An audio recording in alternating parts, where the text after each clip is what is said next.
ensuite le joindre. Vous avez la parole, monsieur le maire du 18e arrondissement, pour le groupe Paris en commun.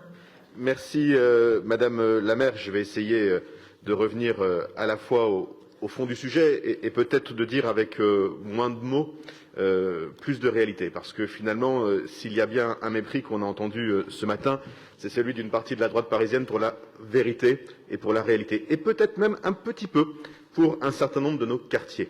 Et nous qui sommes au travail depuis longtemps, puisque avec constance depuis plus de 20 ans, les Parisiens ont fait un choix très clair, celui de la majorité à laquelle nous appartenons aujourd'hui. Si les Parisiens nous font confiance ainsi depuis 20 ans, c'est peut-être parce qu'ils savent que, y compris comme c'est difficile, nous sommes nous à la tâche, nous sommes nous au travail et nous sommes nous aux côtés bien sûr des habitants. Les habitants, et notamment ceux d'un certain nombre de quartiers du 18e, de tous les quartiers du 18e d'ailleurs, savent que des difficultés, cette ville en connaît.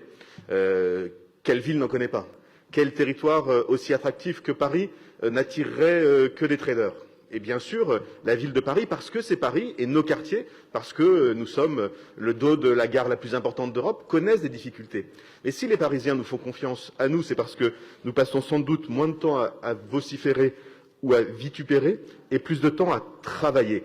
Et moi, je constate, année après année, élection après élection, que les incantations de la droite parisienne n'impriment pas, ne permettent pas, n'entraînent pas la confiance des habitants de nos quartiers. Et nous allons donc continuer à avancer, comme aujourd'hui, avec cette réforme. Et vous me permettrez de relever une seconde contradiction. Voilà quelques années que je suis maire du 18e arrondissement, que je participe au Conseil de Paris et que j'entends, à juste raison, les maires d'arrondissement de la majorité comme de l'opposition réclamer exactement ce que nous faisons. Mais ce que nous faisons va entraîner, bien sûr, plus de responsabilités pour les maires d'arrondissement. Eh bien, il faudra les assumer. Et il y a une forme de contradiction à expliquer à longueur de temps que c'est parce que l'équipe municipale parisienne gérerait mal tel ou tel problème que ces problèmes existeraient, et demander en même temps à ne pas les gérer soi-même. Et donc moi, je conseille à l'ensemble, notamment des maires d'arrondissement, qui vont avoir, grâce à vous, grâce à nous, plus de responsabilités, tout simplement de les prendre et de ne pas chercher en permanence des excuses pour préférer dire « Ah, c'est pas moi, c'est les autres ». Eh bien non, avec cette réforme que nous avons souhaitée, sur laquelle nous nous sommes engagés pendant l'élection municipale qui a conduit les Parisiens à nous faire à nouveau confiance, nous avons dit que nous pensons que pour l'efficacité du service public, pour faire en sorte qu'un certain nombre de problématiques soient mieux traitées, il faut le faire au niveau des arrondissements, et nous le ferons. Et cette réforme, elle a, à minima, 3 éléments essentiels sur lesquels je voudrais revenir pour conclure. C'est d'abord une réforme de l'efficacité du service public, et nous savons que nous travaillerons mieux au service des Parisiens grâce à cette réforme. Le deuxième élément, c'est que c'est une réforme de démocratie.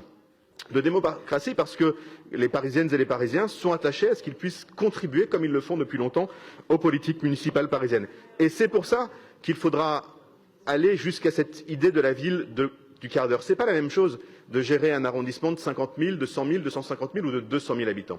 Et donc c'est bien à l'échelle du quartier qu'il faut qu'on travaille, parce que dans nos arrondissements, et notamment dans les plus gros arrondissements des portes de Paris, on est d'abord habitant de son quartier. Quand on est habitant comme moi de La Chapelle, on n'est pas habitant de Montmartre. Et pourtant, on ne vit pas les mêmes réalités. Et pourtant, nous aurons à gérer ces deux quartiers.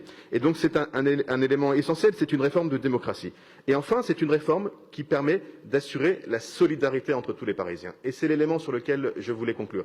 Il n'est pas question de faire un Paris qui ne serait pas tout Paris. Et vous l'avez indiqué dans votre prise de parole, Paris, c'est aussi bien la porte Maillot que la porte de la Chapelle. Et cet enjeu-là, il est respecté dans cette réforme. Nous sommes d'abord des Parisiens, nous avons à rendre un service à tous les Parisiens, et cette réforme permet d'assurer absolument que l'ensemble des Parisiens seront traités, non pas de la même façon, les politiques vont être adaptées aux différents quartiers, mais dans une forme d'égalité indispensable. C'est donc une réforme d'efficacité, c'est une réforme de démocratie, c'est une réforme de solidarité. Honnêtement, je ne vois pas très bien comment il est possible d'imaginer ne pas la voter. Merci beaucoup, monsieur le maire.